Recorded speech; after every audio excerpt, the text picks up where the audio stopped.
Hi, this is you, Michael. In this video, I'm going to teach trigonometry, part 1. This is the first class on trigonometry. Beginners ki baga ఉపయోగపడుతుంది.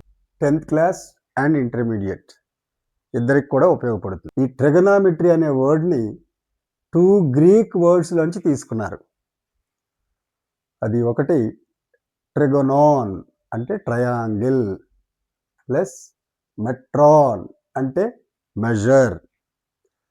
ఈ రెండు వర్డ్స్ని కలిపి ట్రిగోనామెట్రీగా form చేశారు.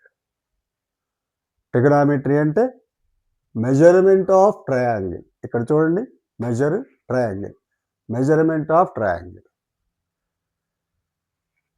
Second point, measurement of triangle అంటే ఏంటి? Measurement of angles and sides of a triangle. ఇక్కడ చూడండి, ఒక ట్రయాంగిల్ గీసాము. ఇదొక ట్రయాంగిల్. ఈ ట్రయాంగిల్లో ఇదొక సైడ్, ఇదొక సైడ్, ఇదొక సైడ్. ఈ సైడ్స్ యొక్క రిలేషన్స్, తర్వాత ఇక్కడ యాంగిల్ ఒకటి గీసాము, యాంగిల్ థీటా.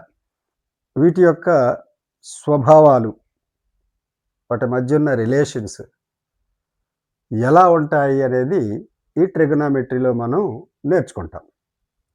అసలు ఈ ట్రిగోనామెట్రీ ఎందుకు ఉపయోగపడుతుంది మనకి? ఒక మౌంటైన్ యొక్క హైట్ కనుక్కోవాలంటే ఈ ట్రిగోనామెట్రీలో ఉన్న ఫార్ములాస్ మనకి యూజ్ అవుతాయి. అలాగే విడ్త్ ఆఫ్ రివర్స్, ఒక రివర్ యొక్క విడ్త్ కనుక్కోవాలి. డైరెక్ట్గా మనం టేప్తో కొలవలేకపోతున్నాము. అలాంటప్పుడు ఈ రివర్ యొక్క విడ్త్ని కనుక్కోవడానికి కూడా ఈ ట్రిగోనామెట్రీలో ఉన్న ఫార్ములాస్ మనకి యూజ్ అవుతాయి. అలాగే ఇందాక మౌంటైన్ యొక్క హైట్ కొలవడం కూడాను ఫిజికల్గా పాసిబుల్ కాదు. అంటే మనం ఆ మౌంటైన్ పైన టాప్ నుంచి లోపలికి డ్రిల్లింగ్ చేసి టేప్ అందులోకి చార్చి కొలవడం అనేది ఇది చాలా కష్టమైన విషయం. అలా కాకుండా ఈ ట్రిగోనామెట్రీలో ఉన్నటువంటి ఫార్ములాస్ యూజ్ చేసి మనం ఆ మౌంటైన్ యొక్క హైట్ని కనుక్కోవచ్చు. అలాగే size of the earth, earth యొక్క సైజ్ ఎంత ఉంది అనే విషయాన్ని కూడా కనుక్కోవచ్చు. ఇంజనీరింగ్ డ్రాయింగ్స్, ఇంజనీరింగ్ డ్రాయింగ్స్లో కూడా ఈ ట్రిగోనామెట్రీని యూజ్ చేస్తారు. ఆస్ట్రానమీ, ఆస్ట్రానమీ అని అంటే ఈ ప్లానెట్స్ గురించి, స్టార్స్ గురించి వీటన్నిటిని స్టడీ చేయడం. అవి మనకి ఎంత డిస్టెన్స్లో ఉన్నాయని స్టడీ చేయడానికి, వాటి మూమెంట్స్ని స్టడీ చేయడానికి కూడా ట్రిగోనామెట్రీని యూజ్ చేస్తారు. బిజినెస్ సైకిల్స్, ఎకనామిక్స్లో కూడా దీన్ని యూజ్ చేస్తారు. ఇంకా కెమిస్ట్రీలో కూడా యూజ్ చేస్తారు. ఇంకా అవన్నీ ఇక్కడ ప్రస్తావించట్లేదు. రైట్, ఈ ట్రిగోనామెట్రీలో ఉన్నటువంటి బేసిక్ కాన్సెప్ట్ ఏంటంటే, ఒక ప్లేన్ని మనం తీసుకుందాం. ఒక ప్లేన్, ఆ ప్లేన్ని ఇలా 4 పార్ట్స్గా విడగొడతాం. ఒకటి ఎక్స్ యాక్సిస్, ఇంకోటి వై యాక్సిస్. ఈ ఎక్స్ యాక్సిస్, వై యాక్సిస్ కలిసినటువంటి జాయింట్, ఇంటర్సెక్ట్ అయినటువంటి పాయింట్ని ఓ అని ఇండికేట్ చేసాం. ఇదే ఆరిజిన్. ఈ ఆరిజిన్ నుంచి రైట్ సైడ్ మనం మెజర్ చేసుకుంటూ వెళ్తే అవన్నీ పాజిటివ్ వాల్యూస్. ఈ ఆరిజిన్ నుంచి లెఫ్ట్ సైడ్కి మెజర్ చేసుకుంటూ వెళ్తే అవన్నీ నెగటివ్ వాల్యూస్. అలాగే వై యాక్సిస్లో ఇలా ఈ ఆరిజిన్ నుంచి పైకి మనం మెజర్ చేస్తే పాజిటివ్ వాల్యూస్, క్రిందకి మెజర్ చేస్తే అవి నెగటివ్ వాల్యూస్. ఇప్పుడు ఈ ప్లేన్ మొత్తం 4 పార్ట్స్గా విడగొట్టడం జరిగింది. ఈ చూడండి, XOY ఇదంతా ఒక ప్లేన్, దాన్ని ఫస్ట్ క్వాడ్రాంట్ అంటాం. అలాగే X'OY ఇదంతా కూడా సెకండ్ క్వాడ్రాంట్. అలాగే ఇది థర్డ్ క్వాడ్రాంట్, ఇది ఫోర్త్ క్వాడ్రాంట్. ఇలా ఒక్కొక్క పార్ట్కి ఒక్కొక్క పేరు పెట్టడం జరిగింది, క్వాడ్రాంట్స్. రైట్, అలా ప్లేను మనం ఊహించుకున్న తర్వాత ఇక్కడ మధ్యలో ఒక సర్కిల్ని మనం ఊహించుకోవాలి, అంటే డ్రా చేసుకోవాలి. ఈ సర్కిల్ని డ్రా చేసిన తర్వాత ఈ సర్కిల్లో ఈ ఆరిజిన్ నుంచి ఒక రే ఇలా వెళ్తుంది అని అనుకుందాం. ఇలా వెళ్తుంది. చూడండి, ఇలా వెళ్తున్నప్పుడు యాంగిల్ పెరుగుతుంది. ఈ రే యొక్క యాంగిల్ ఎలా పెరుగుతూ ఉంది. రైట్. ఇప్పుడు ఈ యాంగిల్‌లో మనకి ఒక మౌంటైన్ యొక్క టాప్ కనిపించింది. సో, ఇక్కడ ఆగిపోతాం. ఇక్కడ ఆగిపోయి ఇక్కడ ఒక ట్రయాంగిల్ గీసుకుంటాం. అయితే ఈ ట్రయాంగిల్‌లో ఇక్కడ కొంత యాంగిల్ ఉంటుంది. దాన్ని తీటాతో ఇండికేట్ చేస్తాం. ఇక్కడ ఒక పర్పెండిక్యులర్ గీస్తాం. ఈ పాయింట్ నుంచి ఈ ఓఎక్స్ మీదకి ఒక పర్పెండిక్యులర్ గీస్తాం. దాన్ని ఇలా ఇండికేట్ చేస్తాం. ఇక్కడ 90 డిగ్రీస్ అని రాసుకుంటున్నాం. అంటే ఇక్కడ ఇది పర్పెండిక్యులర్ టు ఎక్స్ యాక్సిస్ అని దాని అర్థం. తర్వాత ఈ పాయింట్ నుంచి ఈ పాయింట్కి ఉన్న డిస్టెన్స్ రేడియస్. సో, ఇది అంటే సెంటర్ నుంచి సర్కిల్ మీద ఏ పాయింట్కి ఉన్న డిస్టెన్స్ అయినా రేడియసే కాబట్టి ఇక్కడి నుంచి ఇక్కడికి అది రేడియస్. ఆ రేడియస్ని హైపోటెన్యూస్ అని మనం పిలుస్తాం. అంటే OA is equal to hypotenuse or radius. అలాగే ఏబి, ఈ పర్పెండిక్యులర్ హైట్ ఏబి అనేదాన్ని ఆపోజిట్ సైడ్ అని కానీ లేదా ఆర్డినేట్ అని కానీ అని అంటాం. తర్వాత ఓ నుంచి బికి ఉన్న డిస్టెన్స్ని అడ్జసెంట్ అని కానీ బేస్ అని కానీ యాప్సిసా అని కూడా అంటాం. ఇప్పుడు ఈ మౌంటైన్ యొక్క హైట్ మనం కనుక్కోవాలి. ఇదే మౌంటైన్ అనుకుందాం. మౌంటైన్ ఇలా ఉంది, దీని హైట్ కనుక్కోవాలి. అయితే ఇక్కడి నుంచి ఇక్కడికి ఈ సెంటర్ పాయింట్కి ఉన్నటువంటి డిస్టెన్స్ మనకు తెలుసని అనుకుందాం. ఈ డిస్టెన్స్ని బేస్ చేసుకొని ఈ డిస్టెన్స్ కనుక్కోవాలి అని అంటే ఈ ఓబికి ఏబికి ఉన్న రిలేషన్ అంటే రేషియో ఏమిటో మనకి తెలియాలి. ఆ రేషియోని బట్టి ఈ యాంగిల్ యొక్క వాల్యూని బట్టి మనం ఈ హైట్ కనుక్కోవచ్చు. ఇప్పుడు దీని యొక్క యూజ్ ఏమిటి అనేది మనకు ఒక ఐడియా వచ్చింది.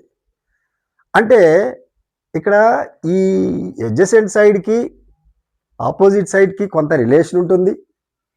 అలాగే రిలేషన్ అంటే ఏ విధంగా ఉంటుంది అని అంటే, ఫర్ ఎగ్జాంపుల్ ఇప్పుడు ఇది ఎలా ఉంది, ఇలా వెళ్ళాం.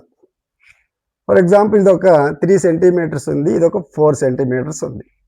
అంటే ఇది 4, ఇది 3, 4/3. 4/3ని మనం tan θ అని ఒక రేషియోగా చెప్తాం. అది అలా కాకుండా ఇప్పుడు మౌంటైన్ హైట్ ఇంకా ఉందనుకోండి, ఇంకా పైకి ఎక్కడో ఉంది, ఇక్కడ ఉంది. అప్పుడు మనం యాంగిల్ పెంచుకోవాలి. ఇలా చూడాలి. అప్పుడు ఏమవుతుంది, ఇక్కడి నుంచి ట్రయాంగిల్ ఫామ్ అవుతుంది. అప్పుడు అడ్జసెంట్ తగ్గిపోతుంది, ఆపోజిట్ పెరుగుతుంది. అంటే యాంగిల్ మారేసరికి వీటి రిలేషన్స్ కూడా మారిపోతున్నాయి. ఈ యాంగిల్ పైకి వెళ్ళినప్పుడు ఈ ఆపోజిట్ సైడ్ ఇలా వస్తుంది, దాని యొక్క హైట్ మారిపోతుంది, పెరుగుతుంది. అడ్జసెంట్ సైడ్ విడ్త్ తగ్గిపోతుంది. ఒకవేళ యాంగిల్ కిందకు వచ్చింది అనుకోండి, అప్పుడేమవుతుంది, ఆపోజిట్ తగ్గుతుంది, అడ్జసెంట్ పెరుగుతుంది. అంటే యాంగిల్ని బట్టి ఈ సైడ్స్ యొక్క రిలేషన్స్ డిపెండ్ అయి ఉన్నాయి. అంటే యాంగిల్కి సైడ్స్కి ఏదో సంబంధం ఉంది. ఆ సంబంధాన్ని చెప్పే రేషియోస్నే ట్రిగనామెట్రిక్ రేషియోస్ అని అంటారు. You have to remember this point. Angle మారేసరికి సైడ్స్ యొక్క డిస్టెన్స్లు మారాయి. అంటే యాంగిల్కి సైడ్స్కి ఒక రిలేషన్ ఉంది. ఆ రిలేషన్ని మెజర్ చేసే, స్టడీ చేసే ఒక సబ్జెక్ట్, ఒక మ్యాథమెటికల్ సబ్జెక్టే ట్రిగోనామెట్రీ.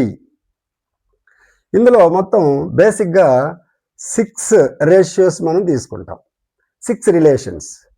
నెంబర్ 1 సైన్ థీటా, అంటే సైన్ ఆఫ్ థీటా, దీని ఫుల్ ఫామ్ షార్ట్కట్లో సైన్ థీటా అని రాస్తాం.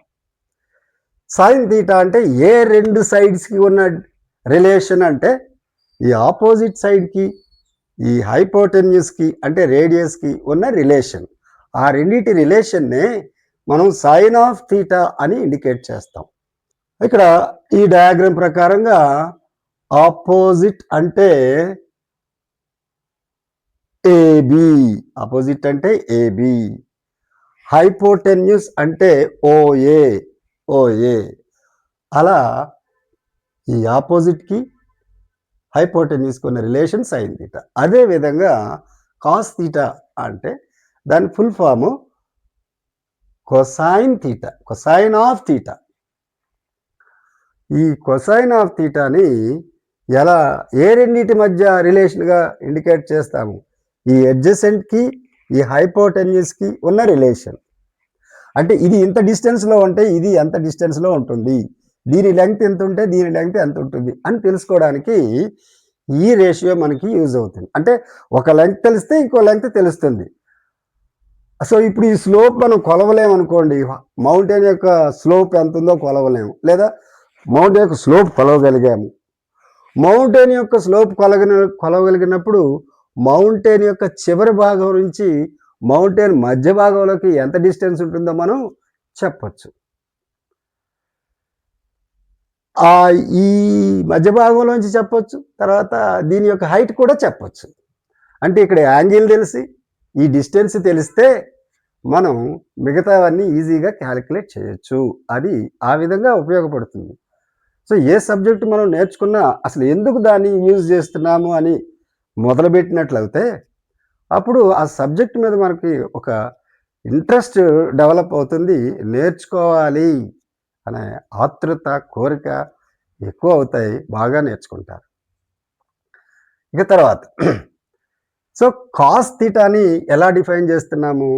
అడ్జసెంట్ సైడ్ బై హైపోటెన్యూస్ అని డిఫైన్ చేస్తున్నాం. అంటే OB by OA, OB by OA. అలాగే టాన్ తీటా అంటే tangent of theta full form. ఈ టాంజెంట్ ఆఫ్ తీటాని ఎలా డిఫైన్ చేస్తున్నా? ఏ రెండింటికి ఉన్న రిలేషను? ఆపోజిట్ సైడ్కి అడ్జసెంట్ సైడ్కి ఉన్న రిలేషన్. అందుకని మనం ఏం రాసాము? ఆపోజిట్ బై అడ్జసెంట్ షార్ట్ కట్లో రాసాం ఇక్కడ. అంటే ఏబి బై ఓబి అని రాసాం. ఇక వీటి యొక్క రెసిప్రోకల్స్ అంటే వీటిని రివర్స్ చేసి రాయడం. అంటే న్యూమరేటర్ని డినామినేటర్గా, డినామినేటర్ న్యూమరేటర్గా రాస్తే మళ్ళీ వేరే రేషియోలు వస్తాయి. వాటికి కూడా కొన్ని నేమ్స్ పెట్టాం. ఈ టాన్ తీటాలో ఉన్నటువంటి ఆపోజిట్ బై అడ్జసెంట్ని రివర్స్లో రాశాను. Reverse I mean reciprocal. ఈ కిందది పైకి వెళ్తుంది, పైకి కిందకు వస్తుంది. Adjacent by opposite. అప్పుడు దాన్ని ఏమంటాం? కాట్ తీటా అంటాం. అంటే కొటాంజెంట్ ఆఫ్ తీటా. అప్పుడు ఏమవుతుంది? OB by AB. ఓబి పైకి వెళ్తుంది, ఏబి క్రిందకు వస్తుంది. అలాగే దీనికి రెసిప్రోకల్, దీని యొక్క జస్ట్ రెసిప్రోకల్ అంటే రివర్స్ ఏమవుతుంది? దాన్ని ఫుల్గా అవుతే సీకాంట్ ఆఫ్ తీటా అని చదవాలి.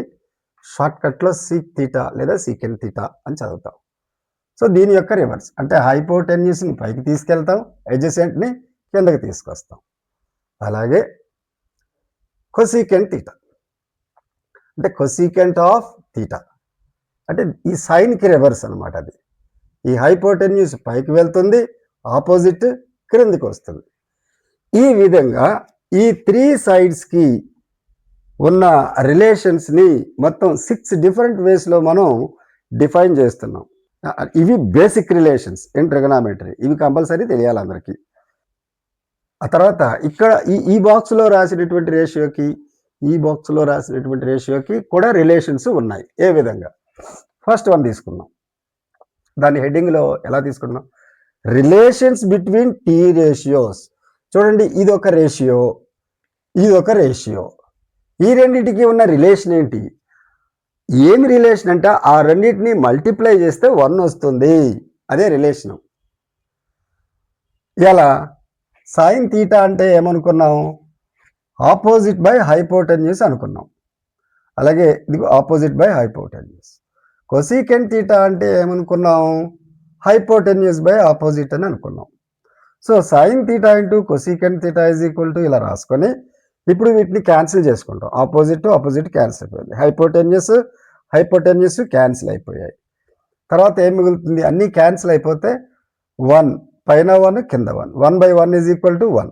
ఇప్పుడు ఈ సైన్ తీటా ఇంటూ పాయింట్ని ఇంటూగా ఇండికేట్ చేస్తున్నాం. Sine theta into cosecant theta is equal to ఎంత వచ్చింది మనకి? 1 వచ్చింది. ఇప్పుడు ఈ sine theta into cosecant theta is equal to 1 అనే ఒక రిలేషన్ని బేస్ చేసుకొని మనం మరొక 2 ఫార్ములాస్ డిరైవ్ చేయొచ్చు. Sine theta is equal to 1 by cosecant theta, అంటే sine theta is equal to 1 by cosecant theta. అంటే ఈ సైన్ థీటా అనేది కొసీకెన్ థీటాకి రెసిప్రోకల్ అని అర్థం. అలాగే కొసీకెన్ థీటా అనేది సైన్ థీటాకి రెసిప్రోకల్ అని అర్థం. ఇప్పుడు కొసీకెన్ థీటా ఇక్కడ తీసుకుందాం. తీసుకొని ఈ కొసీకెన్ థీటా ఈజ్ ఈక్వల్ టు 1 రాసుకొని ఈ సైన్ థీటాని క్రిందికి తీసుకొస్తే అప్పుడు కొసీకెన్ theta is equal to 1 by sine theta అవుతుంది. అదేవిధంగా కాస్ థీటా సీకెన్ థీటా ఈ రెండింటిని మల్టిప్లై చేస్తే 1 వస్తుంది. ఎలా? Cos theta into secant theta రాసుకొని కాస్ థీటా యొక్క ఫార్ములా ఇక్కడ రాసుకున్నాం కదా, అంటే రిలేషన్ అడ్జసెంట్ బై హైపోటెన్యూస్. అదేవిధంగా సీకెన్ థీటాని హైపోటెన్యూస్ బై అడ్జసెంట్ అని రాసుకుంటాము. ఇప్పుడు ఈ అడ్జసెంట్ క్యాన్సిల్ అయిపోయి పైన 1 మిగులుతుంది. ఈ హైపోటెన్యూస్ క్యాన్సిల్ అయిపోయి పైన 1 మిగులుతుంది. 1 ఇంటూ 1 1. అంటే ఈ రిలేషన్ బట్టి మనం ఏమి డిఫైన్ చేయొచ్చు? Cos theta into secant theta is equal to 1. Therefore cos theta is equal to 1 by secant theta, అంటే ఈ సీకెన్ థీటా క్రిందికి వస్తుంది. అలాగే secant theta is equal to 1 by cos theta, అంటే secant theta is equal to 1 by cos theta. ఇప్పుడు ఇది cos theta, దీన్ని ఇలా రాసుకున్నాం. అంటే సీకెన్ థీటా యొక్క రెసిప్రోకల్ కాస్ థీటా. చూడండి, సీకెన్ థీటా అనేది ఒక వాల్యూ. 1 బై సీకెన్ థీటా అంటే సీకెన్ థీటా యొక్క రెసిప్రోకల్. ఆ సీకెన్ థీటా యొక్క రెసిప్రోకల్ దేనికి ఈక్వల్ అవుతుంది? కాస్ థీటాకి ఈక్వల్ అవుతుంది. అదేవిధంగా కాస్ థీటా అనేది ఒక వాల్యూ. 1 బై కాస్ థీటా అనేది ఏమవుతుంది? కాస్ థీటా యొక్క రెసిప్రోకల్ అవుతుంది. అంటే ఏదైనా ఒక నంబర్ని డినామినేటర్లో రాసుకొని న్యూమరేటర్లో 1 రాస్తే ఆ వచ్చిన వాల్యూని, ఆ ఫ్రాక్షన్ని reciprocal of the original number అని అంటాం. సో ఆ విధంగా ఈ 1 బై కాస్ థీటా అనేది కాస్ థీటా యొక్క రెసిప్రోకల్.